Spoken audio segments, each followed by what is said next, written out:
মার্কিন যুক্তরাষ্ট্র এবং কানাডার মধ্যে বেশিরভাগ সীমান্ত নির্ধারণের জন্য 49 প্যারালালটি বেছে নেওয়া হয়েছিল। এই সরল রেখা ব্যবহার করা একটি ভালো ধারণা ছিল না, কারণ সীমান্ত প্রায়ই দুটি মার্কিন শহরের মতো পরিস্থিতির সৃষ্টি করে যা সম্পূর্ণরূপে কানাডা দ্বারা বেষ্টিত।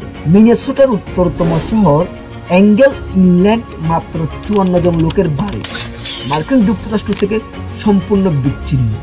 উত্তরে কানাডা এবং দক্ষিণে একটি হ্রদ দ্বারা বেষ্টিত। অন্য মার্কিন শহরটি কানাডা দ্বারা বেষ্টিত। ওয়াশিংটন রাজ্যে অবস্থিত এটি পয়েন্ট রবার্টস, যেখানে জনসংখ্যা রয়েছে 1200 জন লোকের মতো। মজার বিষয় হলো যে এখানে কোনো হাসপাতাল এবং স্কুল নেই, এবং মার্কিন যুক্তরাষ্ট্রে পৌঁছানোর জন্য আপনাকে কেবল আপনার নিজের দেশের একটি হাসপাতালে চিকিৎসার জন্য 2টি চেকপয়েন্ট অতিক্রম করতে হবে।